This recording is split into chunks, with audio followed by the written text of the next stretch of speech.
From 0 to 1,000,000 is not a climb, it is a word. The word you speak writes your destiny. If your words have chained you in poverty, I will give you the key. The law I reveal today will put wealth in your very hands. In this message, you will learn the exact law that transforms spoken words into wealth. If you have prayed and begged and still seen no answer, you will discover why. If money has slipped through your fingers no matter how hard you work, I will show you how to command it rightly. This is not wishing. This is not hoping. This is the unchanging law of God. What you decree in faith will appear. Perhaps you have tried to speak affirmations before, and nothing happened. You repeated words, but your mind was full of fear. You worked hard and only saw delay. I know that feeling. The world has trained you to doubt, but divine law has no delay and no lack. Your supply is waiting for you this very moment. All that is missing is the right words spoken in the right spirit. That is what I will give you today. In this teaching, I will reveal the wealth law you must speak without ceasing. I will show you why some words fall empty while others strike like lightning. You will hear true stories of those who went from nothing to abundance by speaking the word. I will uncover the traps of fear and doubt that cancel your good. And I will give you the very declaration that opens the treasury of heaven. Before this lesson is complete, you will know how to turn every word of yours into a seed of gold. Stay with me, for one truth you are about to hear will overturn every belief you've had about money and set you free. You've heard me say it already. Life is not a battle. Life is a game. And most people lose the game, not because they're weak, not because they lack intelligence, but because they never learn the rules. Here is one of the first rules of the game of life. Every word you speak is a seed, and the harvest always comes. Let me pause and ask you, what are you planting with your words today? Are you sowing seeds of lack, saying, I can't afford it, I never have enough, money slips through my hands? Or are you sowing seeds of abundance, saying, God is my supply, wealth comes to me freely, I have all that belongs to me by divine right? The truth is simple, but it is also severe. If you speak lack, lack multiplies. If you speak wealth, wealth must appear. Your word is law to your subconscious, and your subconscious is a faithful servant. It doesn't question. It doesn't argue. It carries out your orders with precision. Here's something most people completely miss. Poverty is rarely inherited, it's declared. People speak themselves into rags long before the bank account is empty. I once knew a woman who grew tired of managing her home. In jest, she would say, I'm sick and tired of things I wish I lived in a trunk. Do you hear the power in those words? She repeated them often, and eventually, that is exactly what happened. Her home was gone, her possessions reduced, and she was literally living out of a trunk. The subconscious has no sense of humor. It takes your words as orders and obeys. Now let me show you the other side, the side of victory. Another woman came to me worn out and discouraged. She had only $8 left in the world. $8. Some would call that hopeless. But I said to her, good, let's bless the $8 and multiply it as Jesus multiplied the loaves and fishes. She left, repeating this truth. Infinite Spirit, open the way for great abundance for me. I am an irresistible magnet for all that belongs to me by divine right. Within days, she was connected to a family friend and received thousands of dollars in a most miraculous way. She told me later, tell people about the woman who came to you with $8 and a hunch. Do you see the contrast? One woman planted words of complaint and reaped a harvest of loss. Another planted words of blessing and reaped a harvest of wealth. The law is exact. The law is no respecter of persons, and the law will work for you as surely as it worked for them. Here's how you apply it right now. Stop repeating what you don't want. Stop describing your lack. Every complaint is a curse upon your own field. Instead, declare, I have all that I need. My supply is endless, immediate, and overflowing. When you say it with faith, you've set a seed in motion, and the harvest cannot be kept back. So, remember this. Words create wealth. Words create poverty. You cannot escape the harvest of your own lips. Choose carefully, for your million begins not with the work of your hands, but with the word of your mouth. And this brings us to the next great truth. If every word is a seed, where do those seeds take root? What ground do they grow in? You must know the divine treasury that stores your words and brings them to pass. And that is what I will show you now. Now here's something that changes everything once you grasp it. Every word you speak does not simply vanish into thin air. It does not drift off into space and disappear. No, every word you speak is deposited into a treasury, and that treasury is your subconscious mind. Think of it as the vault of heaven, the storehouse of God, the inner bank where every seed is kept until the harvest ripens. This treasury is invisible, but it is never empty, and it is never silent. It is always working, always listening, always recording, and here is the astonishing truth: it obeys you. It does not argue, it does not question, it does not weigh whether the order is wise or foolish. If you speak it with feeling, the treasury receives it and begins to pay it out in your life. Isaiah gave us this law in words that cannot be mistaken. My word shall not return unto me void, but it shall accomplish that which I please, and it shall prosper in the thing whereto I sent it. Do you, hear the power in that? Your word cannot return void. It must accomplish, it must prosper, it must bear fruit. The problem is not with the law. The problem is with the words men and women carelessly hurl into their treasury day after day. They fill the vault with debts, with fears, with words of despair, and then they are shocked when their outer world pays them back in the same currency. But I tell you, it cannot be otherwise. The vault pays according to the deposits you make. Let me give you a picture. A student once came to me at a time when apartments in New York City were practically impossible to find. There was a great shortage, and people were fighting for every little space. Friends pitied her and said, "It's no use, you'll have to put your furniture in storage and live in a hotel." But she refused that suggestion. She knew the law. She knew the treasury was filled with abundance. She made her declaration: Infinite Spirit, open the way for the right apartment. Now listen carefully to what happened. The reasoning mind, the so-called common sense, whispered to her, "Don't buy new blankets. You may never need them. You may not find a place." But she defied that whisper, and she said instead, "I will dig my ditches. I will prepare my field for the rain." And she bought the blankets. That act of faith, coupled with her spoken word, moved heaven and earth. Soon, in the most miraculous way, she was offered an apartment. And not just any apartment, but one chosen for her out of 200 applicants. Why? Because she had spoken into her treasury words of faith and backed them with acts of preparation. This is the difference between those who merely wish and those who receive. A wish is a puff of smoke, it carries no authority. But a declaration spoken into the treasury with faith is law, and the law always returns its harvest. Your subconscious, that divine treasury within, is not your enemy. It is your servant. It is steam without direction. It is power without aim. It is like the current of electricity flowing behind the walls. It can light your home or burn it down depending on how you channel it. Every word you speak channels that power. Every phrase you repeat directs it to build or to destroy, to increase or to diminish. Now perhaps you say, "But Florence, I have spoken good words, and nothing has happened." Hear me well. Words without faith are empty vessels. They fall to the ground because the treasury is moved by conviction, not by parroting. The words must be spoken with inner authority, with the ring of certainty, as if you already held the very thing you asked for in your hand. That is why I always say, never beg, never plead, never wonder. Speak as one who commands, as one who knows. Say, my supply is endless and immediate. My wealth comes under grace in perfect ways. I give thanks that it is already here. And then prepare as though it were already delivered, for indeed it is already being arranged on the invisible plane. So, I ask you, what deposits are you making in your treasury today? Are you putting in complaints, doubts, words of lack? Then your vault will pay you in more of the same. Or are you filling it with declarations of wealth, faith, gratitude, and expectation? Then prepare, for the checks are already being written and the doors are already swinging open. You cannot escape the law of deposits and returns. The treasury never sleeps. It holds every word and pays back in exact measure. And now that you see the treasury itself is never against you, that it only returns what you give, we must look at the great enemy that robs men and women of their supply. That enemy is not other people. That enemy is not the economy. That enemy is not even lack itself. The only enemy you have is fear. Fear, which is nothing more than faith turned upside down.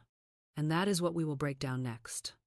Here is a truth that startles many people when they first hear it. Wealth is always on your path, but you block it with your own words, with your own fears, with your own pictures of defeat. It is not the world that shuts the door. It is not chance. It is not fate. It is the fear that you harbor, the doubt that you repeat, the anxious word you send forth like a boomerang, which circles back and strikes you in your own affairs. Fear is inverted faith. It is faith in evil instead of good. And just as faith in truth creates miracles, faith in evil creates disaster. So, the real enemy of your abundance is not outside of you, it is within you, in the very words you have allowed to become habits. Let me tell you about a man who carried this inverted faith to its bitter end.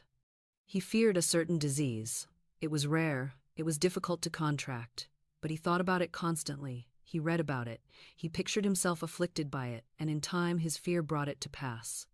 He became the victim of his own distorted imagination. He died not from the disease, but from his faith in the disease. Do you see? The law does not discriminate. The subconscious mind carries out whatever picture you impress upon it, whether it is for health or for sickness, whether it is for wealth or for poverty. What you deeply fear, you deeply believe in, and what you believe in, you create. Another case comes to my mind. A woman who had once lived in beauty and plenty came to me when her life had fallen into limitation. She asked, "Why has this happened? Why am I now surrounded by lack?" We traced her words and found the cause. In earlier days, when she grew tired of managing her home, she would often say, "I am sick and tired of things. I wish I lived in a trunk."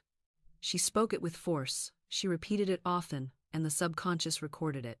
In time, the picture she had so lightly sown came back in exact form. Her home was gone. Her possessions gone. She was living literally out of a trunk. The subconscious does not laugh at your jokes, it does not soften your sarcasm. It does not ignore your idle words. It writes them down, and in time, it plays them out on the stage of your life.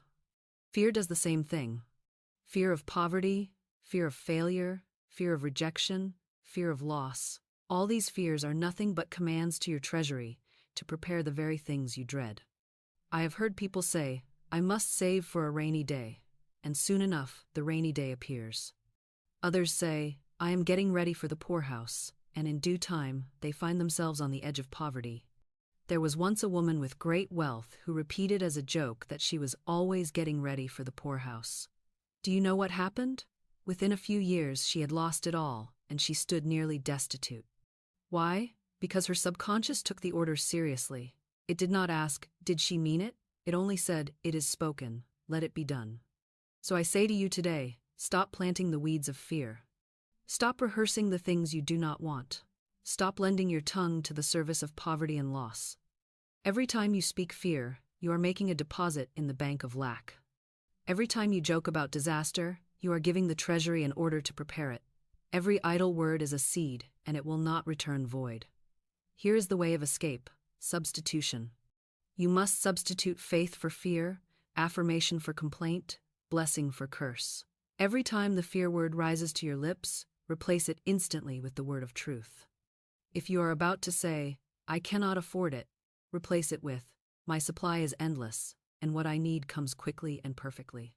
If you are tempted to say, "I am afraid of losing," replace it with, "Nothing can be lost in divine mind. What is mine by divine right is secure and cannot be taken." In this way, you train your subconscious to record new instructions, new records, new laws. And those laws will, in time, bear fruit as surely as the old ones did. I want you to feel the seriousness of this law, because it does not bend, it does not compromise, it does not play favorites. Fear is just as creative as faith, but it creates what you dread instead of what you desire. The choice is yours every moment. You can speak yourself into the poorhouse, or you can speak yourself into the palace. You can sow weeds, or you can sow wheat. You can rehearse disasters, or you can declare miracles. The law will not argue with you. It will only obey. Now, having seen how fear and doubt cancel your supply, how careless words block the million waiting on your path, we must move into the next great key. If fear is the enemy, then what is the solution? The solution is to cast the burden, to lay down the weight of anxiety, to release worry into the hands of the Christ within. And when you do, you open the channel wide for your abundance to flow. That, beloved, is what we shall uncover next. You've now seen how fear can chain a man to the very conditions he dreads, how careless jokes or idle words can become living realities in his outer world. But here is the counter-truth, the glorious reversal. The tongue that binds can also loose, the word that condemns can also justify, and the lips that sow lack can just as easily sow plenty. That is why Jesus spoke with such clarity when he said, "By your words you are justified, and by your words you are condemned." Do you hear the absoluteness of that decree? It does not say by your thoughts, though thoughts are powerful, nor does it say by your deeds, though deeds have weight. It says by your words. Why? Because words are thoughts clothed in vibration. They are ideas made audible. They are decrees sent forth into the world of form. When you speak them, you give them body, and when you repeat them, you give them life. Here is something most people completely miss. The great trap is not always in the great tragedies, but in the daily chatter, the casual phrases that slip off the tongue. People think they are harmless when they complain about bills, when they say, "Money is hard to come by," when they sigh, "Nothing ever works out for me." But these phrases are like seeds scattered every hour. And the soil of the subconscious does not rest. It accepts them all.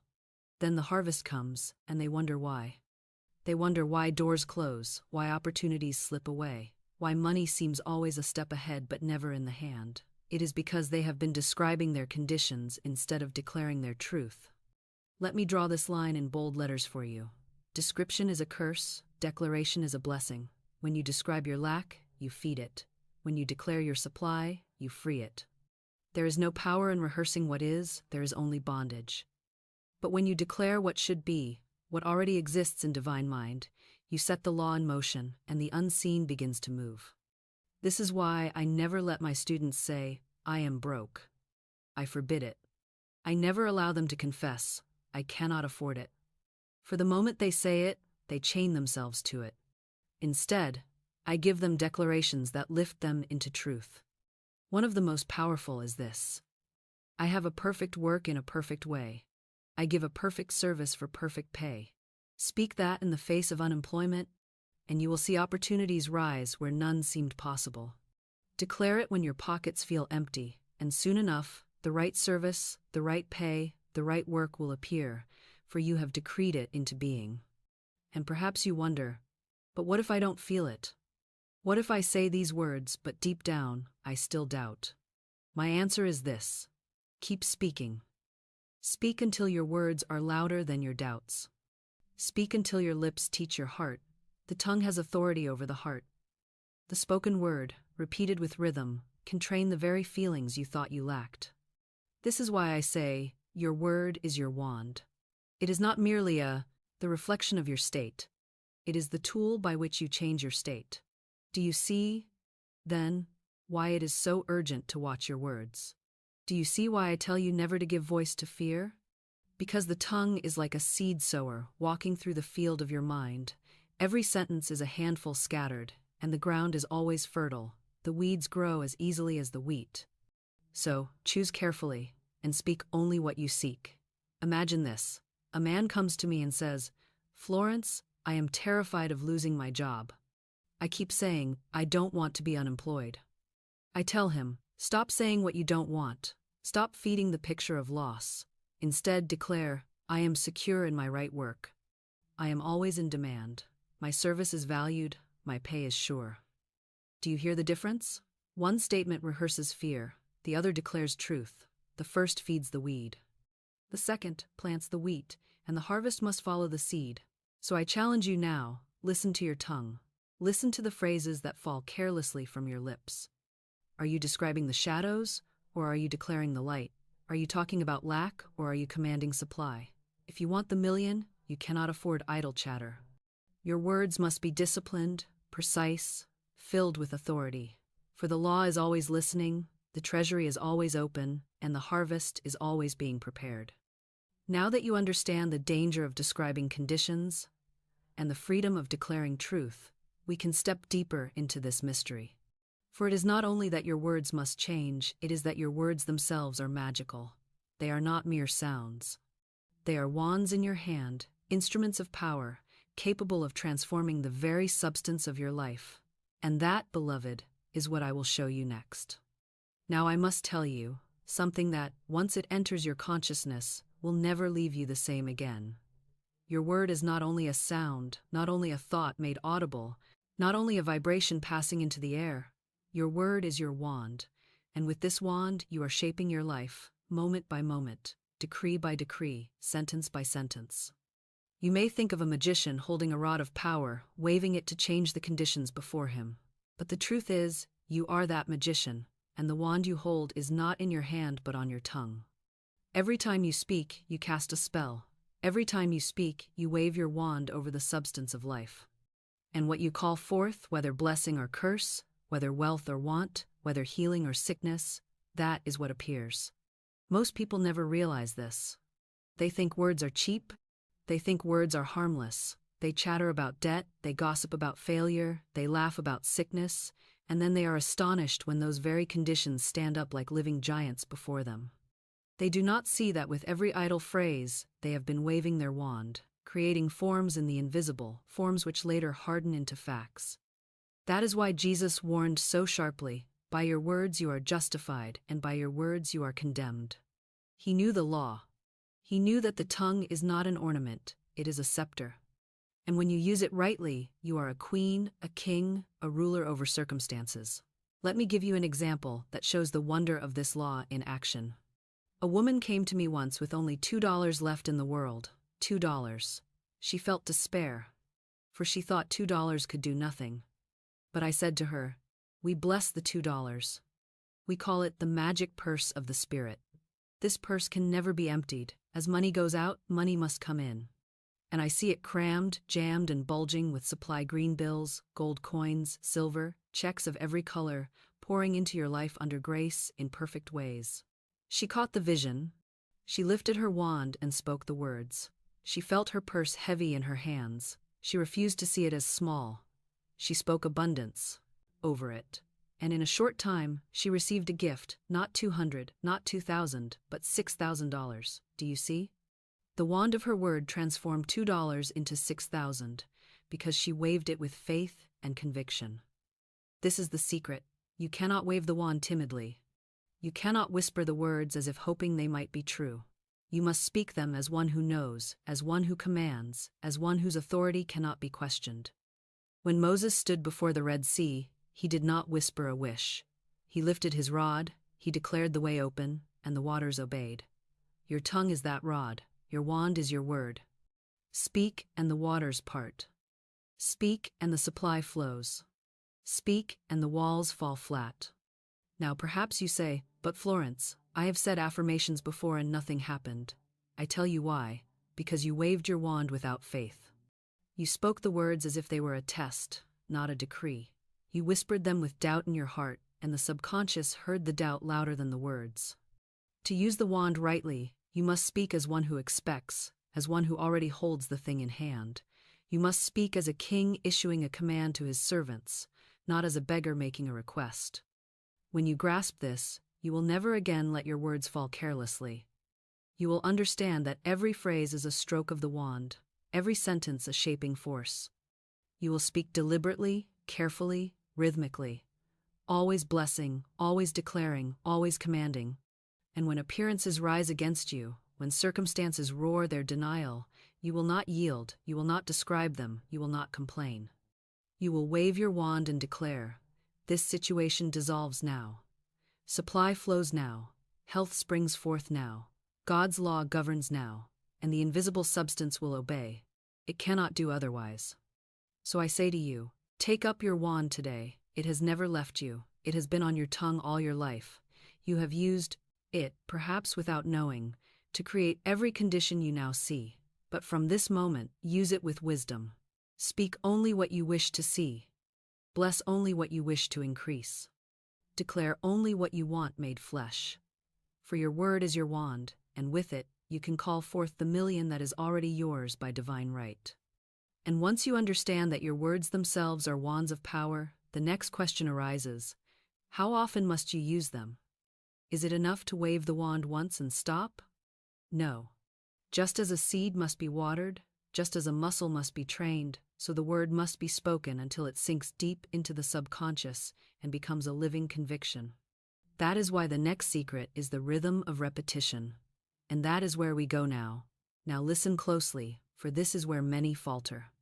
They hear the truth, they wave the wand, they speak the decree, and then, because they do not see instant results, they fall back into fear, or they let the words slip from their lips once, and then go silent, expecting the harvest to appear without any tending. But the law is exact, and it is unbending, and it will not return void. Yet it must be impressed, it must be impressed, it must be impressed until the subconscious, that faithful servant, is convinced beyond argument. That is why I tell you that repetition is the rhythm of creation. The words you speak must be spoken not once, not twice, but until they are carved into your inner being like letters into stone. Do not mistake me, I am not talking about vain repetition. I am not talking about parroting words without life. I am talking about rhythmic, faith-filled repetition, words charged with emotion, spoken with authority, repeated until they vibrate through your whole being. Think of the farmer. He does not throw one seed into the field and walk away. He sows row after row, he waters, he tends, he guards the soil. And in due season, the harvest comes. Your words are the seeds, and repetition is the watering. Each time you speak, you deepen the groove, you strengthen the pattern, you impress the subconscious more firmly. Let me give you a picture. The subconscious is like soft wax. The first time you press the seal into it, the mark is faint. The second time, clearer. The third time, sharper. And as you keep pressing, the pattern becomes permanent. So it is with your affirmations. Speak once, and the impression is light. Speak again and again with feeling, and soon the impression is deep and indelible.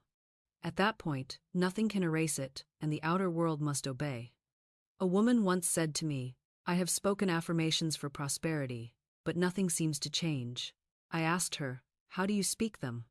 She replied, I mumble them while thinking of my bills. I say them while fearing they won't work.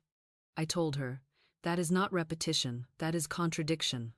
You are planting and uprooting in the same motion. You speak a seed of faith and dig it up with a spade of fear.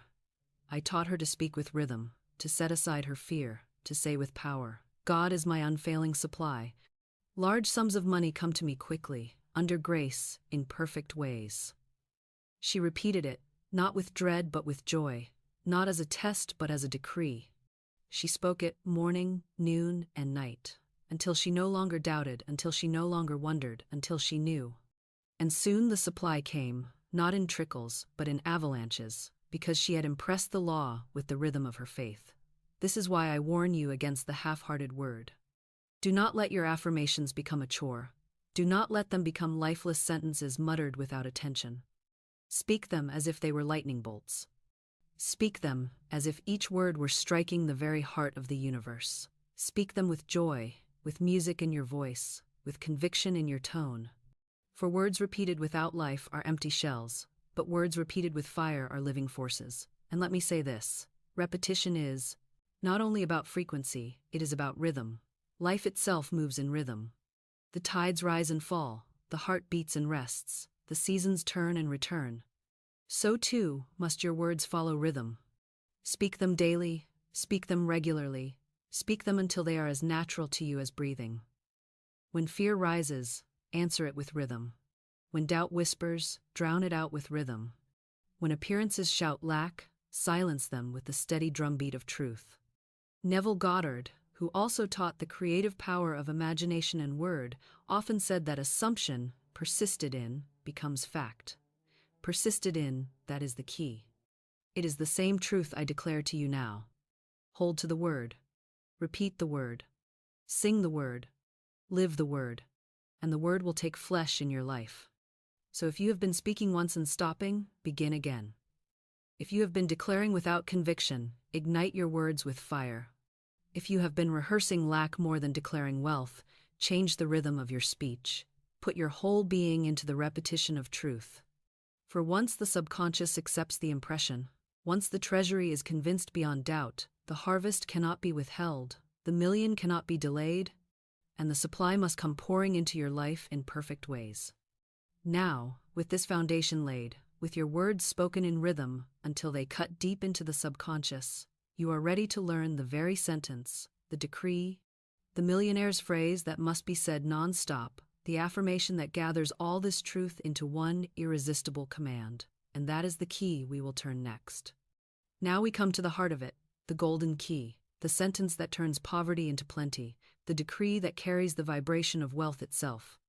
I have told you that your word is your wand, that your tongue is your scepter, that your speech is the seed of your harvest, and I have told you that repetition with conviction impresses the subconscious until it becomes law in your affairs.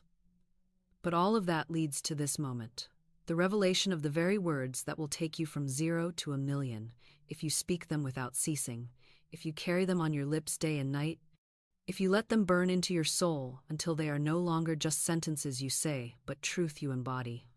The sentence is this: God is my unfailing supply. Large sums of money come to me quickly, under grace, in perfect ways. Do not skim it, do not treat it lightly. This is not a string of words. This is a formula. This is a spiritual law put into sound. This is a decree that aligns your consciousness with the infinite treasury of God. Speak it slowly with me now. God is my unfailing supply. Feel the certainty in that. Not the bank, not the employer, not the stock market, not the whims of men, but God. And God is unfailing. God is endless. God is inexhaustible. Therefore, your supply cannot run dry. Large sums of money come to me quickly. Not pennies, not scraps, not trickles, but large sums. Speak it boldly. You are not robbing, you are not stealing, you are not taking from another. You are aligning with your divine inheritance. You are opening the channel through which money can flow in abundance. And notice the word quickly. Not someday, not 10 years from now, but now. Quickly, with speed, with urgency. The law can move faster than any human method. It can rearrange conditions overnight. It can cause money to appear from channels you never imagined. Under grace, in perfect ways. This is the safeguard. This is the holy balance. For we do not force, we do not manipulate, we do not seek wealth at the expense of others. We decree that our supply comes under grace, which means it comes harmoniously, without struggle, without harm, without delay, in ways that bless us and bless others. And we add in perfect ways, because God's ways are higher than our ways. What we may think is the path may not be the best, but when we surrender to Allah's perfect ways, we allow infinite intelligence to open channels we could never dream of. This is the sentence. This is the key. This is the law.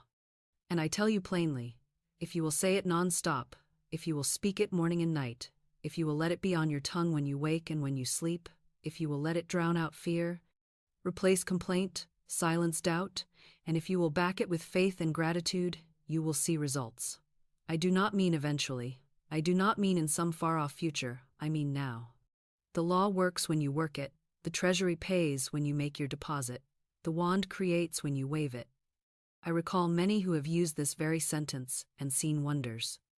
There was one who stood at the edge of ruin, debts piling high, no avenue in sight.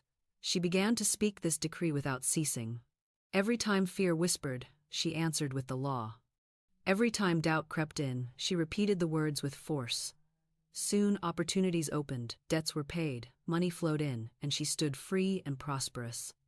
Another spoke it while unemployed, and within days, the right position appeared, with pay beyond what she had expected. Another repeated it while in despair, and soon she was lifted into abundance. Now you may say, "But Florence, what if I say it and nothing happens?" I tell you, it is impossible. If nothing happens, it is not because the law failed. It is because you spoke with one tongue and doubted with another. It is because you gave with one hand and took back with the other.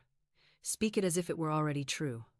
Speak it as if you already held the check in your hand, as if you already saw the figures in your account. Say it with thanksgiving.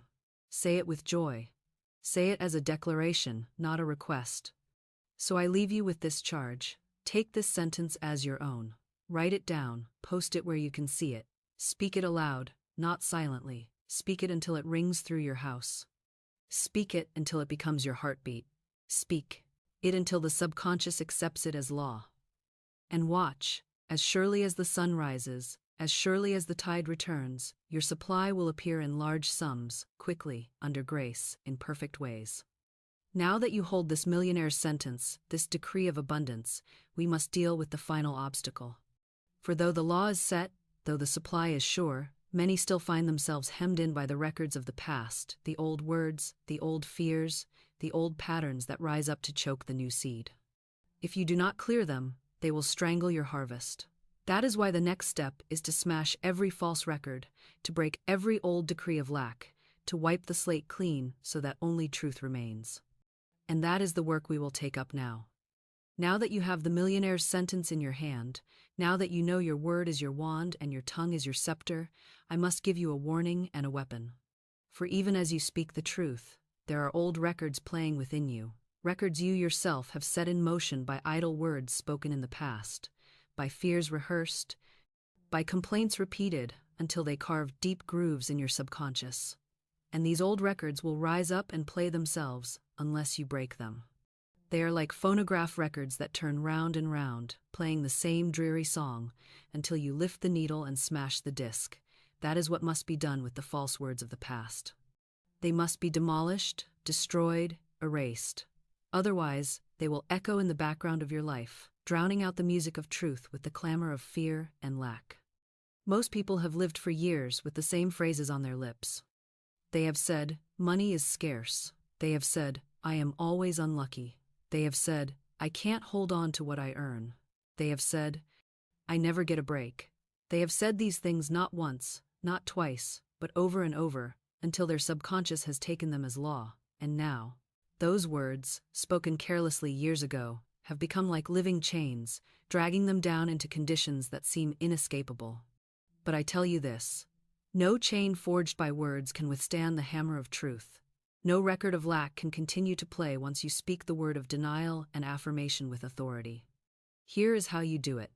First, you deny the false record. You say, I smash and demolish every untrue record in my subconscious mind. They are wiped out, erased, and dissolved. They can no longer operate. Speak it with force. See yourself shattering those old grooves. See them broken into pieces, scattered and powerless. Then, immediately, you affirm the new record, the record of truth. You declare, I now make my perfect records quickly and easily. Infinite Spirit, open the way for my immediate and endless supply. In this way, you erase the old and replace it with the new. You cannot simply break the old without writing the new, for the subconscious cannot remain empty, it must be filled, and it will be filled with whatever words you speak next. I recall a woman who came to me, weary from years of disappointment. She said, nothing ever works out for me.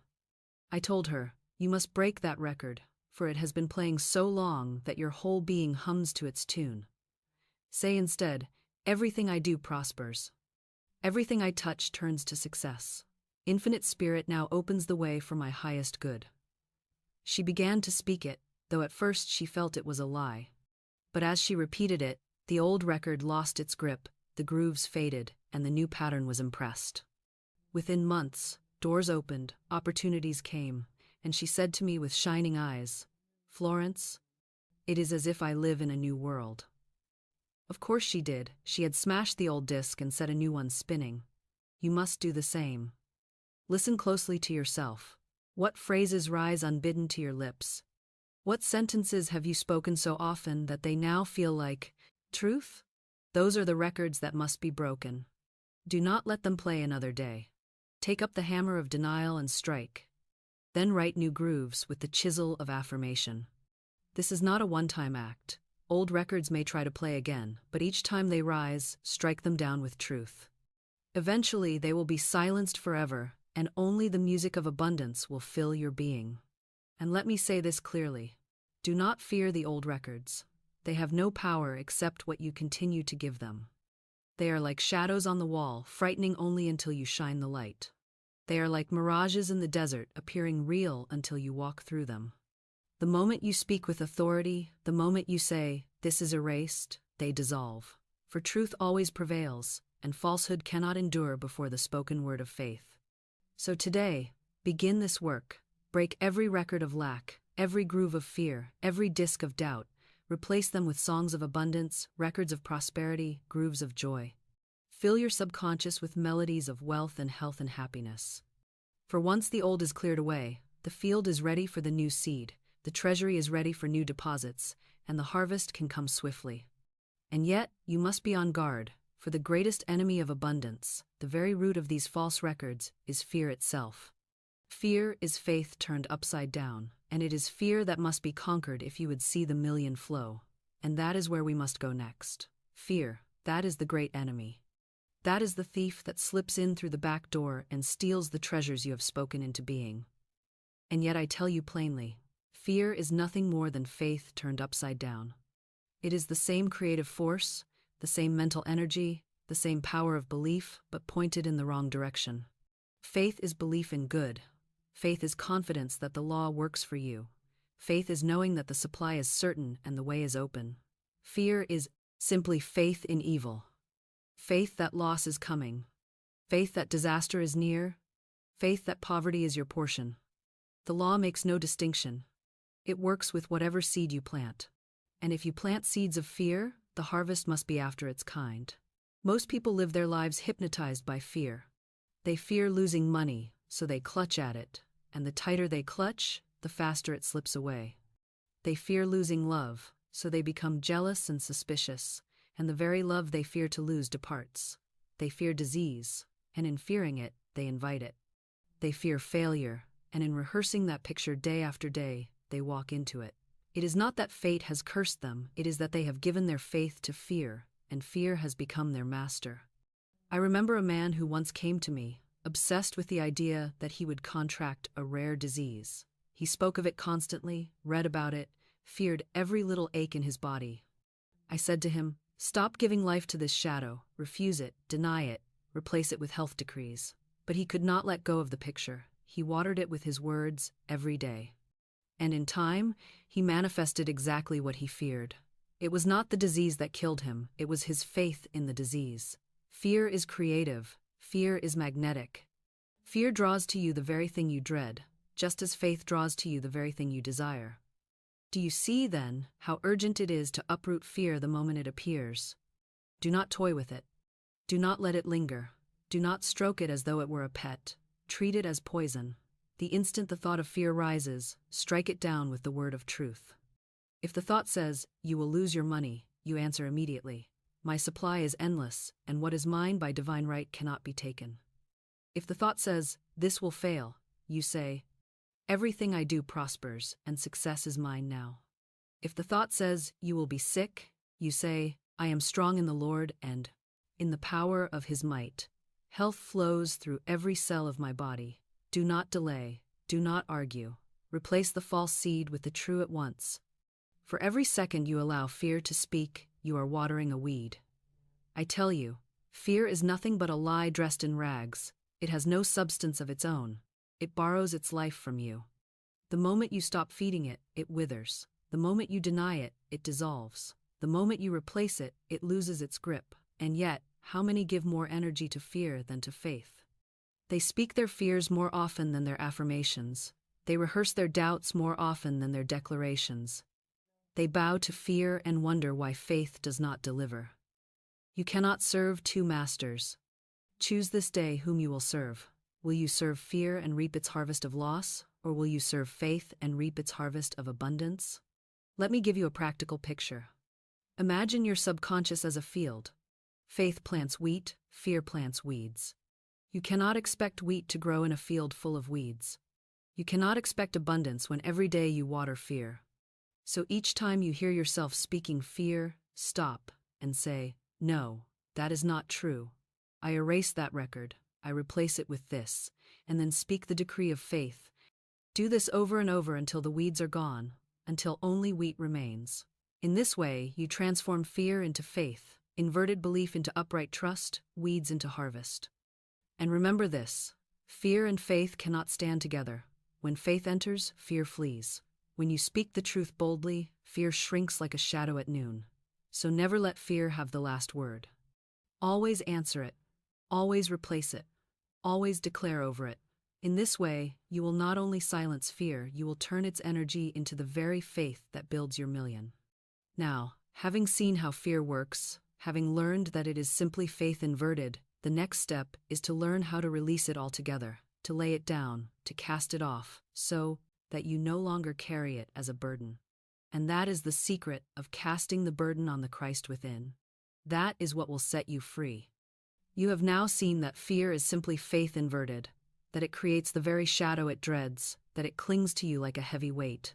And here is the next great key. You must cast the burden.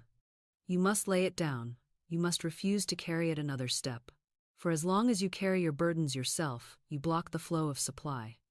As long as you hold on to worry, anxiety, fear, resentment, or control, you stand in your own way. But when you cast the burden on the Christ within, the Spirit goes before you, the path is cleared, and your good rushes in like a flood. I tell you plainly, worry is a sin against divine law. Anxiety is wasted imagination. Fear is faith misused. And all of these things act like walls around your supply. They dam the river, they choke the channels, they delay the very thing you seek. That is why Jesus said, "Come unto me, all ye that labor and are heavy laden, and I will give you rest." The Christ within you, the God Self, the infinite intelligence, the law of your being was made to carry the load. It was made to dissolve the problem, to handle the situation, to clear the way. Your part is not to struggle, not to plan, not to figure it out with the reasoning mind, but to cast the burden and walk free. There is a law behind this. The subconscious is power without direction. It will act out whatever it is impressed with. When you carry the burden of fear and worry, you are impressing it with failure and loss, and it acts them out faithfully. But when you cast the burden, when you say, "I hand this over to the Christ within me," Infinite Spirit takes this situation and makes it perfect. I go free. Then the subconscious is impressed with peace, with order, with trust. And immediately, it begins to work out the solution, often in ways so unexpected that you can only call them miraculous. Let me give you a picture. A woman once came to me in the grip of a lawsuit. The case was heavy upon her, the worry unbearable, the outcome uncertain. She said, "What shall I do?" I told her, "You must cast the burden. Every time the thought of the lawsuit comes to you, do not struggle with it. Do not argue with it. Do not fear it. Instead say, I cast this burden on the Christ within, and I go free." She obeyed. She refused to rehearse the worry. She repeated the decree. She laid it down again and again. And soon, the case dissolved in her favor in a way so perfect she could hardly believe it. The burden was gone, and the solution had appeared, because she gave it to the law. This is a practice you can use at once. Take the situation that weighs on you now. Perhaps it is debt, perhaps it is a relationship, perhaps it is health. Name it in your mind. Then say with authority, I cast this burden on the Christ within, and I go free. Do not pick it up again. Do not rehearse it. Each time it rises, cast it again. Refuse to carry it. Trust the Christ within to handle it. Trust the law to clear it. For the moment you release it, channels open. The unexpected happens. Supply flows. The way is made straight. I know the reasoning mind will argue. It will say, but if I don't worry, how will it be solved? If I don't plan, what will happen? If I don't control it, won't it collapse? That is the voice of Pharaoh, the cruel taskmaster, saying, make bricks without straw. But I tell you, God makes a way where there is no way. Infinite Spirit has weapons you know not of, channels you cannot imagine, resources you could never design. You are not asked to solve it. You are asked to cast it. You are asked to release it. You are asked to trust. And here is the paradox. When you cast the burden, the solution comes faster than if you had worried 1,000 nights. When you lay it down, you are lifted up. When you let go, you receive. When you stop trying to carry it in your own strength, the strength of heaven carries it for you. This is the great reversal. This is the secret of casting the burden. So I say to you, take your burdens right now, whatever they may be, and lay them down. Speak the words, I cast this burden on the Christ within, and I go free. And feel the lightness enter your soul. Feel the freedom. Feel the weight dissolve. For you were never meant to carry it. You were meant to speak, to trust, to declare, and to go free. And once you have learned to cast the burden, you will find another great law at work, the law of substitution. For when one door closes, another opens. When one desire is taken away, its right equivalent appears. There is never loss in divine mind, only exchange, only substitution, only greater good. And that, beloved, is what we will unfold next. Now that you know how to cast the burden, now that you have learned to lay it down and let the Christ within take over, I must show you another law of spirit, a law that keeps you from ever fearing loss again.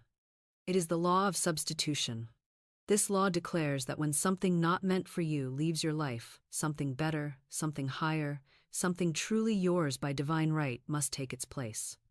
There is no vacuum in divine mind. There is no gap, no empty place, no true loss. The universe is full, the supply is endless, and every space must be filled.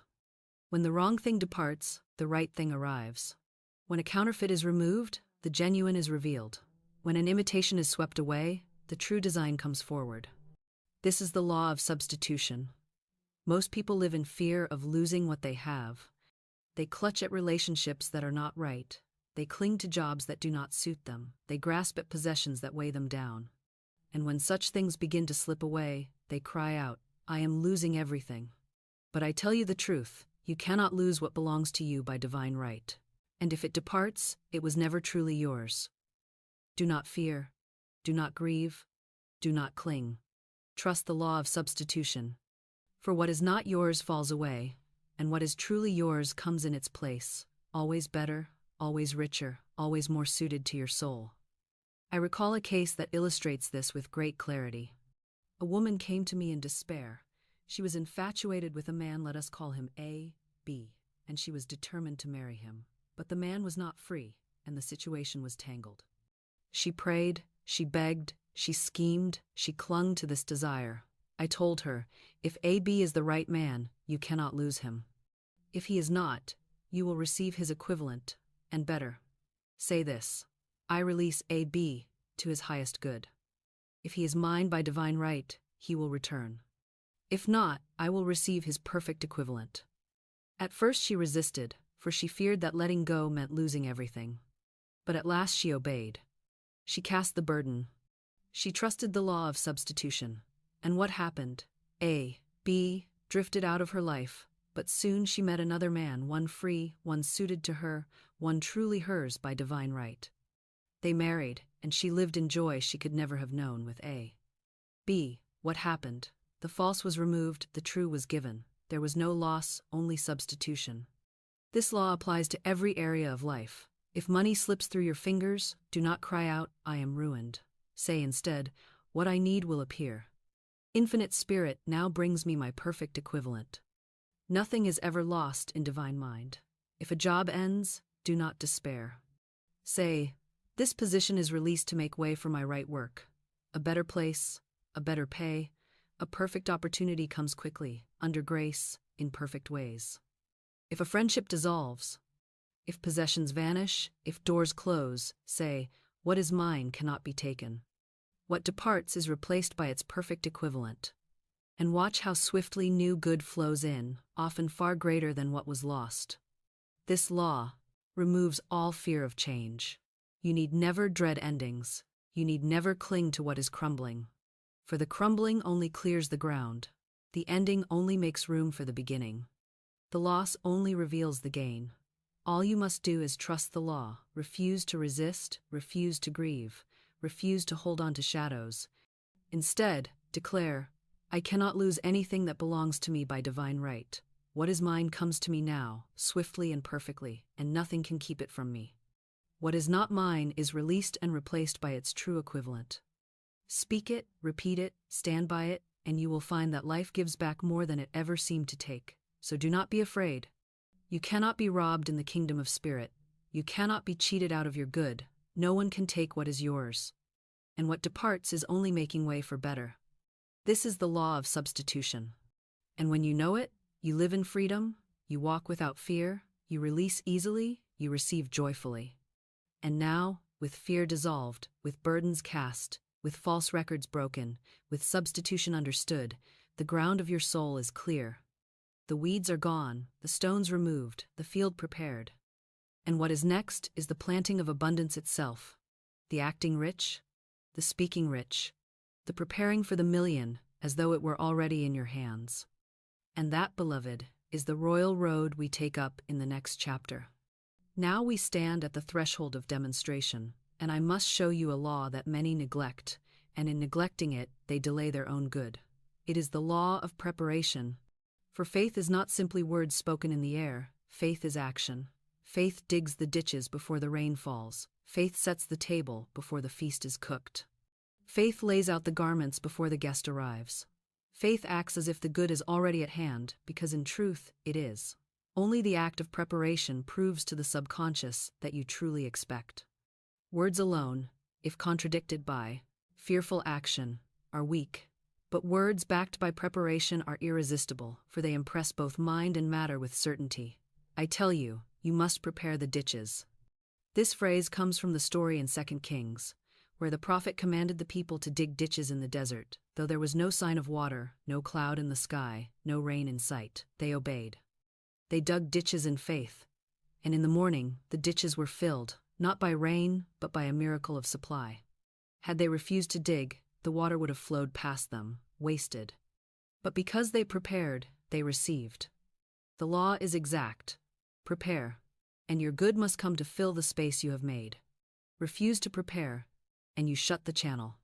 Let me give you a living example. A student of mine once sought an apartment at a time when there was none to be found. Every paper declared a shortage. Friends laughed at her for even trying. They said, "Why not give up and put your things in storage? There is nothing available." But she refused to bow to appearances. She spoke her decree. "Infinite Spirit, open the way for my right apartment under grace, in perfect ways." And then she did the thing that sealed her faith. She prepared the ditches. She went out and bought blankets for the bed she did not yet have. The reasoning mind argued, "What foolishness! Why buy what you cannot use?" But she answered, "I am preparing for my demonstration." And soon the miracle unfolded. Out of hundreds of applicants, she was chosen for an apartment that suited her perfectly. Why? Because she dug her ditch, she made her preparation, she acted rich while appearances screamed lack. This is how you must act if you would move from 0 to 1,000,000. Do not wait until the 1,000,000 is in hand to behave as though it were yours. Begin now. Prepare the place for it. If you are asking for new work, prepare yourself as if the call has already come. Buy what you need for the position. Set your affairs in order. If you are calling for wealth, begin to act as one who has wealth. Tidy your home. Put your finances in order. Give with freedom. Bless with generosity. Do not cling and hoard, saying, "I must wait until I have more." That is fear disguised as prudence. Faith says, "I act now as though my supply is already here." And when you do, the channels open, the treasury releases, the law responds. Do not mistake this for recklessness. Faith is not waste. Faith is wisdom. Faith does not mean you squander what you have. It means you bless it, you use it freely, you expand your consciousness by preparing for more. To sit in fear, hoarding pennies, is to tell the subconscious, "I expect only lack." To prepare joyfully is to tell it, "I expect abundance, and I make room for it." The subconscious will always meet your expectation. I remember once when I had prayed with a student for a divinely planned trip. She had little money, and by appearances it seemed impossible. But she acted her faith. She bought a trunk, bright and cheerful, with a band of red around it. She had nowhere to go yet. But she looked at the trunk each day and said, "This is my traveling companion. My trip is already arranged." She dug her ditch. And not long after, funds appeared, the way opened, and she went abroad in perfect ease.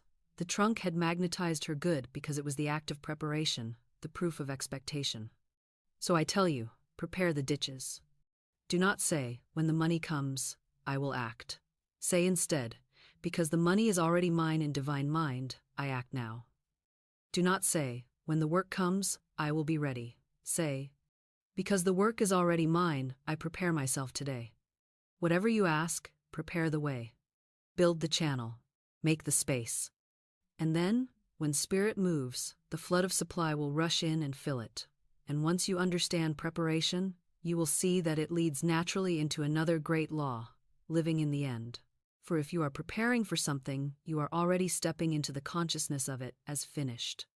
And that is the royal secret, seeing your desire as already accomplished, living as though it were already done, walking as though the million were already in your hand. And that, beloved, is what we will unfold next. Here is a truth that most people find so simple, they pass it by, and in passing it by, they miss the very door to their demonstration. If you would have wealth, you must live as though you already have it. If you would receive the million, you must feel as though the million were already in your hand. The law is not moved by hope. The law is not impressed by wishing. The law responds to conviction, and conviction only comes when you step into the end result and dwell there, when you live not in tomorrow but in the finished state today. That is what I mean when I say, live in the end. You must understand that time and space, as the world sees them, are illusions. Spirit knows no delay, knows no distance, knows no future. To spirit, everything is already finished. The supply is already yours. The health is already yours. The love is already yours. The million is already yours. You are not waiting for it to be created. You are awakening to it, and the way you awaken is by imagining it done, feeling it real, thanking God for it as though it were in your hands now. This is why Jesus said, "When ye pray, believe ye have received, and ye shall have it." Not believe you will receive, but believe you have received. That is the law of the end. Believe it is finished. Believe it is yours. Live in that consciousness, and the outer will soon catch up with the inner. But if you live always in the future, always in the hope, always in the someday, then someday never comes. For you have placed your good out of reach, always just beyond your grasp. Let me give you a picture from life. A student of mine longed for a rose tree. It was Easter, and she had no money to buy one. She came to me and said, "Florence, I cannot afford a rose tree, but I so long for one." I told her, "Do not say you cannot afford it. Speak instead, I give thanks that my rose tree is now supplied." She obeyed. She walked through her garden and imagined the tree already there. She lived in the end. She gave thanks for it before she saw it. And what happened? Soon after, she received a rose tree as a gift, and she told me, "It came so easily, so perfectly, it felt as though it had always been mine." And of course it had. She had only awakened to it. This is the key. Live in the end. Imagine holding the money you desire. Feel it in your hand, see it in your account. Live as though it were already present. Do not say, "When I get it, I will feel secure." Feel secure now, and it must come. Do not say, "When the work arrives, I will feel valuable." Feel valuable now, and the work will appear. Do not say, "When the million comes, I will rejoice." Rejoice now, and the million will come. For joy is the magnet, gratitude is the signal, thanksgiving is the vibration that draws the finished good into form. And let me remind you, this is not pretending, this is not fantasy. This is not lying to yourself, this is aligning with divine truth. For in the mind of God, your wealth is already complete. You are not asking God to make it. You are aligning yourself with what is already given. You are tuning into the finished work, and when your inner world accepts it as done, your outer world must soon reflect it. I tell you, many block their good by living in almost. They say, "I almost had the opportunity, I almost received the money, I almost saw the answer." But almost is the language of the future. It is never now, and spirit is always now. So take your desire out of the someday and plant it firmly in the already. Live in the end, not the beginning. Speak the language of completion, not of delay. Say, "It is finished, I have it now, I give thanks it is here," and the law will move to match your word. So I challenge you today, begin living in the end. If you call for health, walk as though you are already healed. If you call for wealth, act as though you are already prosperous. If you call for love, rejoice as though you are already cherished. In this way, you will find that the finished state soon materializes in the outer, for the outer always obeys the inner. And once you have learned to live in the end, once you have stepped into the consciousness of already done, you will meet another test. For appearances will still try to challenge you. Circumstances may still seem to contradict you, and in those moments, the temptation is to resist, to fight, to struggle. But the greater law says, do not resist, bless and release, flow, and the obstacle will dissolve. That is the law of non-resistance, and that is what we will unfold next. Now that you have begun to live in the end, to walk as though your good were already yours, to rejoice in the finished state, I must show you another law, one that saves you from the traps of struggle and keeps the channel open. It is the law of non-resistance. For the moment you resist, the moment you fight, the moment you harden yourself against appearances, you give them power. Resistance feeds the very thing you are trying to push away. But when you bless, when you release, when you flow, the condition dissolves of its own weight. This is one of the most difficult lessons for the reasoning mind, for the world teaches battle, the world teaches strife, the world teaches that you must fight against lack, fight against sickness, fight against enemies.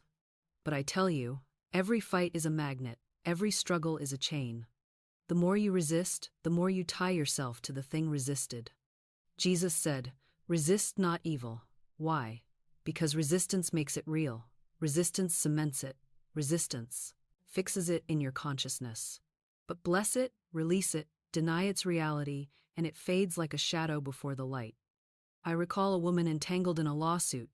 The case was bitter, her opponent aggressive, the appearances against her. She was tempted to fight, to rail, to resist. But I taught her the law of non-resistance. I said, "Do not fight. Bless the situation. Say, 'This case is divinely dissolved. Only the law of harmony governs me. This injustice is erased, and only right action remains.'" She obeyed. She ceased her struggle. She spoke words of peace. She released her resentment, and soon the case dissolved in her favor.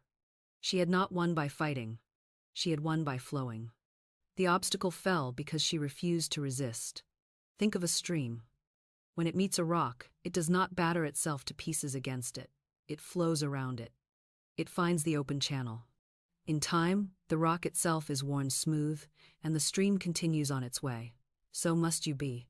Do not beat against obstacles with anger or struggle. Flow around them with faith. Declare, "This condition is powerless. God's law goes before me and makes easy, successful, and joyous my way." And you will find that the rock in your path is nothing but a shadow, easily passed, easily dissolved. Non-resistance does not mean passivity. It does not mean you sit idly and accept injustice. It means you refuse to lend your energy to the illusion of opposition. You refuse to strengthen the obstacle by fighting it. Instead, you speak the word of truth. You bless the situation, you release resentment, and you allow spirit to handle it in perfect ways. This is strength greater than battle, for it enlists the power of God instead of the power of your little self. I have seen this law work in countless lives.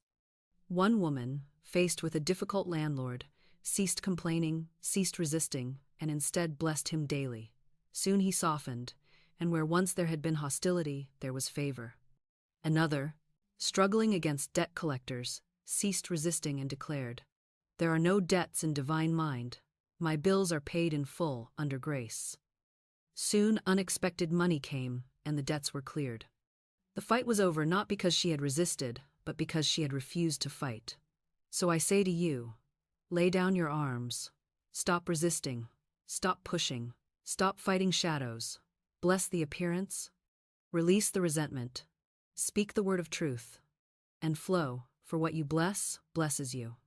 What you release, releases you, and what you refuse to resist has no power to bind you. And here is the wonder. When you live in non-resistance, joy begins to flow.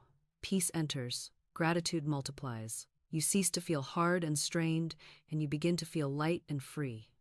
And that joy, that gratitude, that thanksgiving is itself the magnet for abundance. For gratitude draws good as surely as fear repels it. Which brings us to the next great key, the magnet of gratitude. Now I must tell you of one of the strongest magnets in the universe, one of the surest ways to draw wealth, health, love, and every good thing into your life. It is the spirit of gratitude. Gratitude is not simply good manners. Gratitude is not simply politeness. Gratitude is power. It is a spiritual magnet. It pulls to you the very things you give thanks for. The more you thank, the more you receive. The more you complain, the more is taken away. That is why Jesus, when he fed the multitudes, did not begin with complaint over the little he had. He lifted the loaves and fishes and gave thanks. And as he gave thanks, they multiplied until thousands were fed and baskets remained. Gratitude multiplies. Ingratitude diminishes. That is the law. Most people block their abundance by complaining. They grumble about bills. They moan about lack. They rehearse the story of how hard life is, how unfair things are, how little they have. And in doing so, they magnetize more of the same. For every complaint is a decree of lack. Every sigh is an order for more struggle. Every word of ingratitude is a seed of poverty. But the moment you switch to gratitude, the moment you begin to thank God for what you have and for what is coming, the magnet shifts, the current flows, the channels open, and good begins to rush toward you in ways you cannot explain. I recall a woman who desperately needed $3,000. She had no idea where it could come from. She asked me, "What shall I do?" I told her, "Do not beg, do not plead, give thanks." She began to say over and over, "I give thanks that the $3,000 is already mine." She thanked before she saw a penny. She thanked while appearances shouted impossibility. And soon enough, the exact amount came to her, in a way so perfect she could only call it divine. Gratitude was the magnet. Thanksgiving pulled the money into her hands. So I tell you, give thanks in advance. Thank God not after the gift has arrived, but before. Thank Him as though it were already here, for in truth it already is. Gratitude in advance is faith in action. Gratitude in advance is the vibration that proves to your subconscious you believe. And the subconscious always matches belief with demonstration. Say, "I give thanks that my wealth is already mine. I give thanks that large sums of money come to me quickly, under grace, in perfect ways. I give thanks that every bill is paid, every debt dissolved, every channel open." Say it when your purse is empty, and it will fill. Say it when the bank account is low, and it will rise. Say it when the bills are high, and they will be cleared. Gratitude turns lack into abundance, despair into joy, shadows into light. Gratitude also transforms your heart. When you live in thanksgiving, you cannot live in fear. When you walk in gratitude, resentment dissolves. When you give thanks, you rise above the vibration of want and enter the vibration of plenty. And the universe, which always matches vibration, will bring more to be thankful for. You will find blessings flowing to you in a stream, often from directions you never imagined, simply because you gave thanks before you saw them. But let me warn you, ingratitude is a thief. Ingratitude slams doors. Ingratitude stops supply. If you complain about the little is taken. If you despise what you have shrinks. This is why the scriptures say, "To him that hath shall more be given, and from him that hath not shall be taken away even that which he hath." The one who gives thanks sees more to be thankful for. The one who complains sees what little he has vanish. It is not cruelty, it is law, so begin now. Give thanks for everything. Thank God for the money in your purse, no matter how little. Thank Him for the home you have, no matter how small. Thank Him for the opportunities, no matter how faint. Thank Him in advance for the million, as though it were already yours. Walk through your days in thanksgiving. Speak it aloud, write it down, sing it in your heart, and watch how quickly the magnet begins to draw new wealth, new health, new joy. And when you live in this spirit, when you make gratitude your atmosphere, you are not shaken by delay, you are not troubled by appearances. You hold steady, knowing that everything is working under grace, in perfect ways. Which leads us to the royal road of success, holding poise, expectancy, and certainty, even when the good is not yet seen. That, beloved, is the final step we must take in this section. There is a path that never fails, a path that leads unerringly to success, and I call it the royal road. It is not a road of struggle, it is not a road of scheming. It is not a road of worry, pushing, and forcing. It is the road of poise, of expectancy, of calm faith that does not waver when appearances seem dark. Success is not born from panic or desperation. Success is born from composure, from the steady knowing that God goes before you, that your way is prepared, that nothing can keep back your good. I tell you this because many stumble just at the edge of their miracle. They speak the word, they sow the seed, they prepare the ditches, they give thanks in advance, and then, when appearances do not change as quickly as they hoped, they collapse into fear. They throw away their poise. They let impatience take root. They begin to dig up their seed with worry and cancel the decree with doubt. They forget that delay is not denial, that appearances are but shadows, that the law is already working beneath the surface. If they had only held steady one more hour, one more day, one more week, their harvest would have broken through. But because they lost their poise, the road seemed longer than it truly was. You must learn this secret. Expectancy is the atmosphere of miracles. To expect is to prepare a chair at the table for the guest you know is coming. To expect is to keep the lamp burning in the window, confident that your supply is on its way. To expect is to walk with your head high and your heart joyful, because you know that what you have spoken must come to pass, even if the evidence has not yet appeared. When you live in expectancy, you magnetize your good. When you live in doubt, you repel it. Here is a decree that has opened countless doors for my students. Jehovah goes before me, making easy and successful my way. Speak it when the path looks blocked. Speak it when the way seems hard. Speak it when doors appear closed. For the law goes before you, smoothing the stones, removing the obstacles, preparing the way. You do not see the work until the moment of arrival, but the work is being done. Trust it, expect it, rest in it. I remember a student who faced the loss of her position. She was tempted to despair, for she could not see where another job might come. I told her, do not panic, do not resist, walk the royal road. Say every day, Jehovah goes before me, making easy and successful my way. I have perfect work in a perfect way. I give a perfect service for perfect pay. She obeyed. She held steady, even when the days passed with no news. She did not complain, she did not fear. She kept her poise. And in time, an opportunity came that was better than the one she had lost: more pay, more joy, more freedom. The road was prepared, and because she walked it calmly, she entered into her success. So I say to you, never let go of your composure. Do not let appearances disturb you. Hold steady, for your word is working even when you cannot see it. The seed is germinating beneath the soil. The channels are being opened behind the curtain. The wheels are turning in silence. Delay does not mean defeat. It is only preparation. Hold your poise, maintain your expectancy, and your good will break forth in perfect timing. This is the royal road: calm assurance, steady faith, unwavering expectancy, gratitude in advance, and poise in the face of delay. Walk this road, and success must meet you at every turn.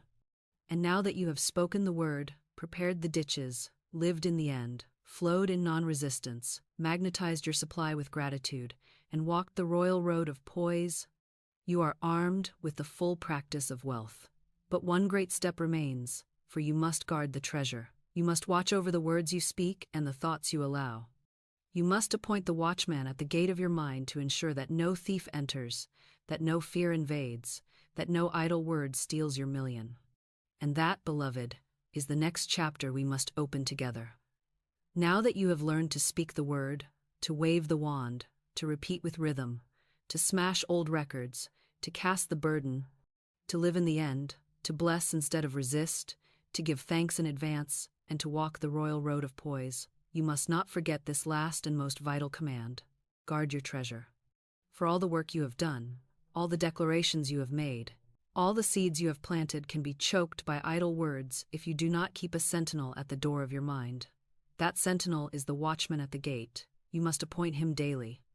You must let him stand guard without ceasing. For the tongue that creates can also destroy, and the thoughts you admit through carelessness can undo what faith has built. Think of your mind as a garden. You have sown carefully the seeds of wealth, of success, of health, of joy. The soil is rich, the sun is shining, the water is flowing. But if you allow every passerby to throw weeds into your field, soon the good seed is choked. If you allow gossip to drop in, if you let fear plant itself, if you let resentment root, the harvest is delayed or spoiled. That is why you must guard. That is why you must keep watch. That is why you must let no untrue picture, no idle word, no false decree pass unchallenged. The watchman at the gate is the discipline of your thought and the vigilance of your speech. I tell you, idle words are not harmless. Jesus himself declared, "Every idle word that men shall speak, they shall give account thereof." Idle words are wasted seeds, and wasted seeds grow into wasted fields. How many times do people undo their own demonstrations by careless chatter? They speak their affirmations in the morning, God is my supply. Large sums of money come to me quickly, under grace, in perfect ways. And by noon they sigh to a friend, I'll never get out of debt, I can't see a way forward. The morning word plants wheat. The afternoon word plants weeds. The two war against each other, and the harvest is confusion. And they cry, why does the law not work for me? But the law works perfectly. It gave them exactly what they sowed, a field mixed with truth and falsehood, a crop both rich and bitter. So I say, guard your lips, guard your thoughts, do not allow yourself to joke about lack. Do not allow yourself to complain about bills. Do not allow yourself to speak failure, even in jest. The subconscious knows no jest. It writes down every word as law. If you would guard your million, you must set a watch at the gate and let no thief enter. The thief is not the banker, not the neighbor, not the economy. The thief is the idle word, the careless thought, the unguarded decree. Let me give you a picture from life. I once knew a man who longed for success. He was bright, capable, full of talent. He spoke affirmations with me, and for a time he saw results. But then, each night at dinner, he would sit with his family and rehearse his failures. He would describe every obstacle, every worry, every doubt. And I said to him, you scatter your forces, you plant and you uproot. Stop talking about your business at the table, stop voicing your fears, hold your tongue. He obeyed. He set a watch at his gate. He refused to speak of business outside his affirmations, and soon his affairs prospered, his salary rose, and his success multiplied. What changed? He guarded his lips. He appointed the watchman. He refused to let idle words undo his work. So I charge you, let your watchman be vigilant. When a fearful thought approaches, stop it at the gate. Say, you cannot enter, you are a lie, I erase you. When your lips are tempted to complain, silence them. When gossip invites you to speak ill, refuse it, let only truth pass. Let only abundance enter, let only love be spoken. For your million is not fragile, but it can be delayed by carelessness. Guard it well, keep your sentinel on duty. Speak only what you mean to manifest. Think only what you wish to see. For once the watchman is faithful, the harvest is safe, the treasure is secure, and no thief can steal your wealth. And once you know how to guard your gate, you can walk in full confidence that wealth is not theft, wealth is not greed, wealth is not sin. Wealth is your divine right, and to claim it is to honor the giver of all. And that, beloved, is the next truth we must unfold. Now that you understand the necessity of guarding your words and keeping a sentinel at the gate of your mind, you must also lay hold of this eternal truth. Wealth is your divine right. It is not robbery, it is not selfishness, it is not greed, it is not sin. Wealth belongs to you because you are a child of God, and God is the limitless giver. To claim your wealth is not to steal, it is to honor the source of all good. To deny your wealth is not humility, it is ignorance. For poverty is not holiness, poverty is not righteousness, poverty is simply a false belief, a blindness to the infinite supply that has been yours from the beginning. I must tell you, many people have been poisoned by false teaching. They were told that to be poor is noble, to be broke is virtuous, to lack is somehow closer to God. And so they shut their mouths against prosperity, they resist their own good, they hide their light under a bushel and call it humility. But I say to you with the authority of truth, this is a lie. Poverty is not piety, it is ignorance of law. For the law is abundance, the law is fullness, the law is supply, and when you walk in lack, you are walking in contradiction to the law of God. Consider this.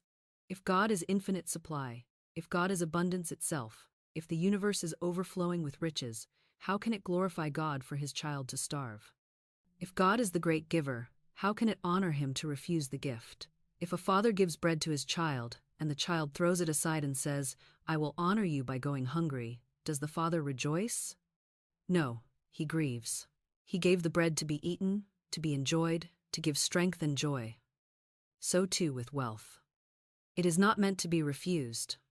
It is meant to be received, to be used, to bring joy, to do good, to expand life.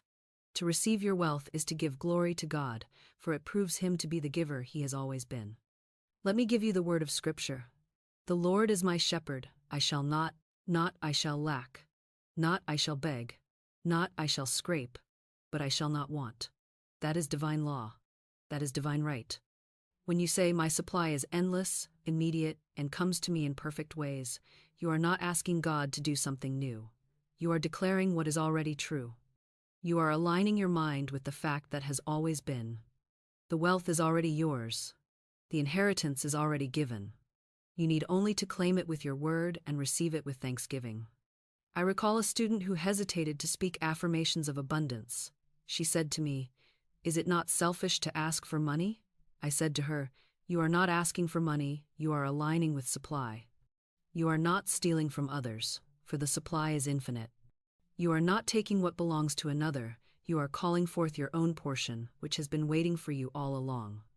She began to affirm, "My supply is endless, immediate, and comes to me under grace, in perfect ways." And soon she saw wealth flow in, not by taking from another, but by channels so unexpected and generous that she knew only God could have arranged them. Do not fear that your abundance diminishes another. The universe is infinite. There is no lack in God. One man's wealth does not impoverish his neighbor. One woman's prosperity does not rob her sister. On the contrary, true wealth blesses all, for it multiplies. When you receive, you can give. When you are supplied, you can bless. When you are prosperous, you become a channel for greater good. Lack helps no one. Abundance blesses everyone. So let this truth sink deep. Wealth is your divine right. To claim it is obedience. To deny it is disobedience. To walk in abundance is to walk in law. To live in lack is to walk in ignorance. Choose today whom you will serve, the God of abundance or the false idol of poverty. Say with me, "My supply is endless, immediate, and comes to me under grace, in perfect ways. I claim it now, for it is mine by divine right." And when you have claimed it, when you have spoken it, when you have stood on it as your inheritance, then you must walk in dominion. For wealth is not meant to be feared, it is meant to be ruled. You are not to bow to it, you are to master it. You are not to beg, you are to command. You are not to tremble at circumstances, you are to walk as one with authority, for dominion is your true nature. And that is the final step we must take together. Now we arrive at the crown of the teaching, the place where all that has been spoken must settle into your very walk and breath, dominion. For wealth is not simply to be claimed, it is to be ruled. You are not meant to be a slave to money, begging it to stay, fearing it will flee, clinging to it as if it were your master. No, money is the servant, supply is the servant, and you are the ruler. God gave you power and dominion over all created things, over your thoughts, over your words, over your body, over your affairs. The moment you understand this, you stop bowing to conditions. You stop trembling before appearances. You rise and speak with authority, and the world bends to your decree. Consider this. Man was not created to live in fear of circumstance. He was created to command circumstance. When Jesus said, "Behold, I give unto you power, and nothing shall by any means hurt you," he was declaring man's true position, dominion. Yet most people live as victims, saying, "The economy controls me, my employer controls me, my health controls me, my past controls me." And as long as they speak thus, they hand over their scepter, they lay down their crown, they live as beggars when they were made kings. But the truth cannot be erased. Dominion is your inheritance, and the moment you take it up, conditions must obey. I remember a student who longed for marriage and a happy home. She clung to a man who mistreated her, and when he left, she fell into despair. I told her, "You must not be ruled by another's will. You must not bow to fear or hurt. Stand in dominion. Say, I am now immune to hurt and resentment. My poise is built upon a rock, the Christ within." She spoke the words. She held her ground. She ceased to beg, ceased to weep, ceased to plead. And soon, the man returned changed, repentant, seeking her forgiveness. They married, and she had the happy home she desired. But note this well. It was not her begging that restored him, it was her dominion. When she refused to be ruled by hurt, when she stood on the rock of truth, the outer world aligned. That is how dominion works. It is not force, it is not arrogance, it is not pride, it is calm authority. It is knowing who you are. It is walking as a child of God, backed by infinite power, surrounded by angels, immune to harm. When you stand in dominion, fear dissolves, enemies melt, obstacles part, and wealth flows. You no longer chase it, you command it. You no longer cry for it, you receive it. You no longer tremble at its loss. You know that what is yours by divine right cannot be taken, and what departs is only making room for more. So I charge you, stop living as a beggar, stop pleading. Stop asking timidly as though you were unworthy. Begin to speak as one with authority. Say, all power is given unto me to bring my heaven upon my earth. I rule my world with wisdom, love, and truth.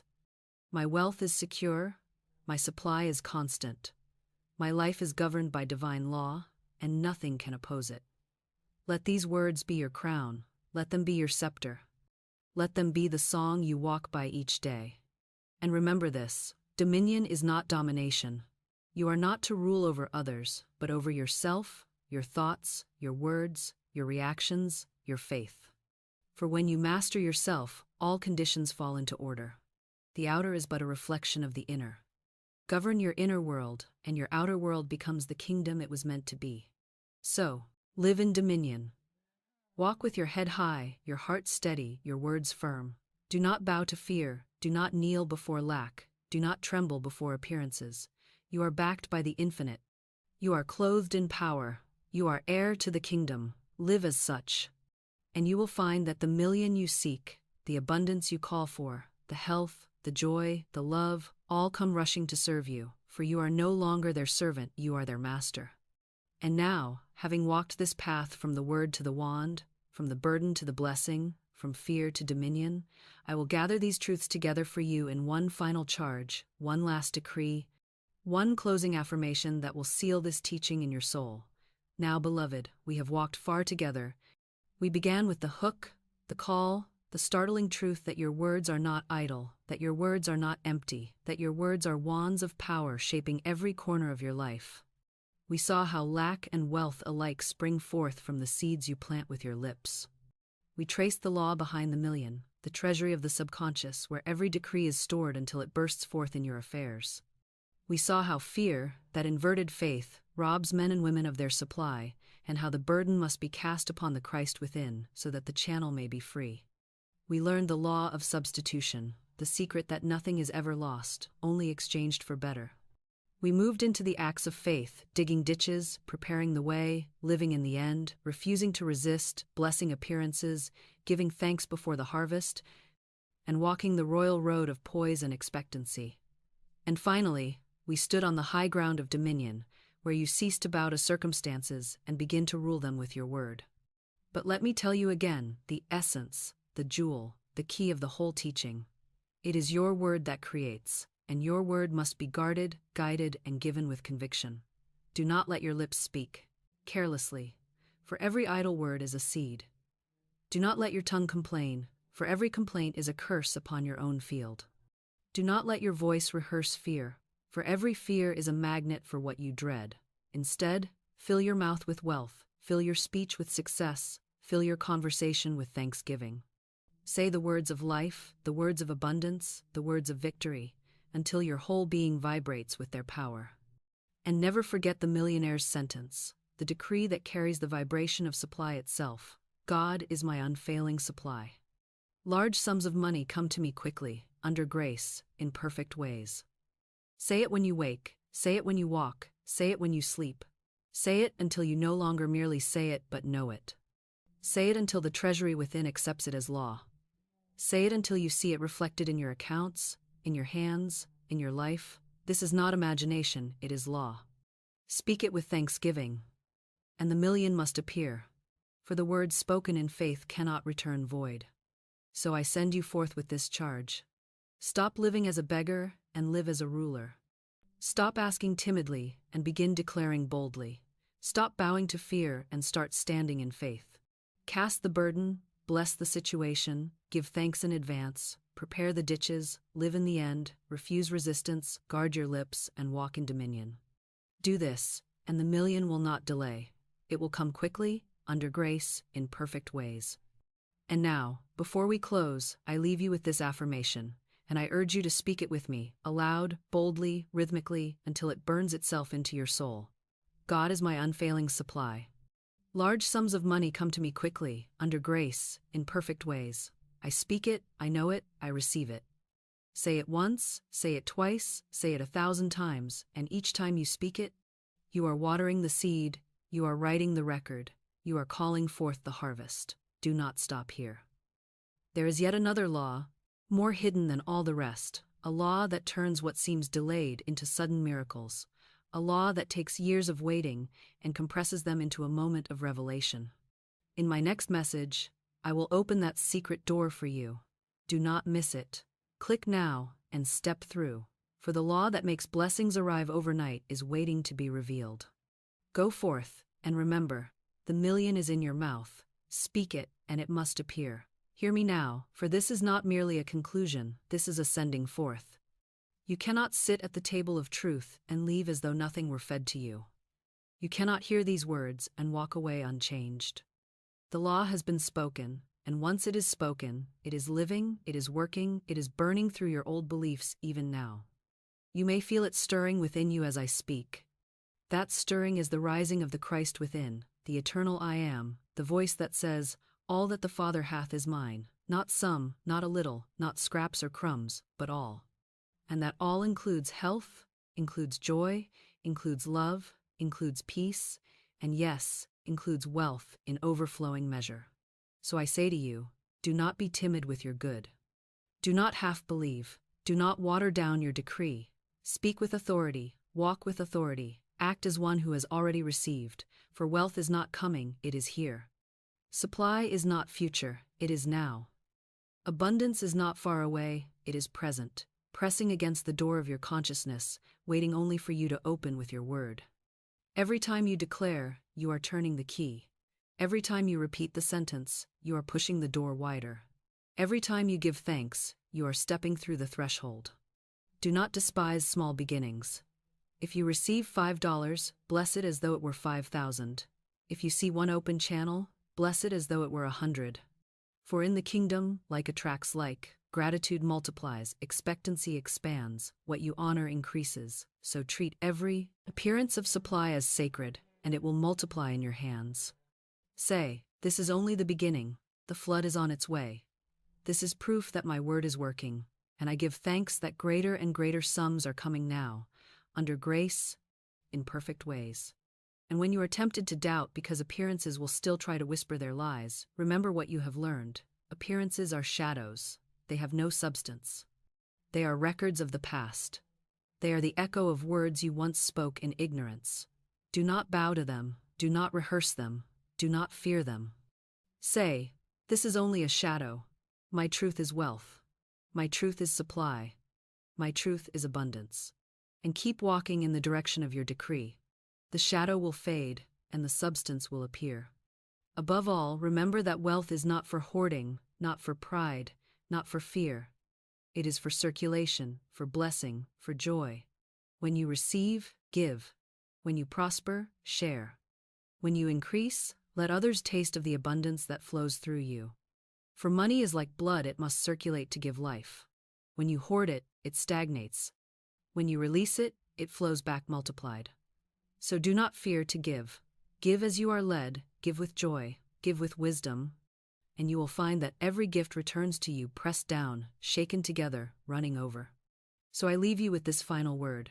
Wealth is not outside you. Wealth is not against you. Wealth is not withheld from you. Wealth is within you. Wealth is your right. Wealth is your decree. Speak it, believe it, guard it, live it, and it will surround you, fill you, lift you, and spill over to bless every life you touch. Say it one more time with me, and let it be the echo that follows you long after this message ends. God is my unfailing supply. Large sums of money come to me quickly, under grace, in perfect ways. Say it again until your heart beats it, until your breath carries it, until your life proves it. For it is law, and the law cannot fail. Now go forth, walk as wealth, speak as wealth, live as wealth. And remember, the million is not waiting in the distance. The million is already in your mouth.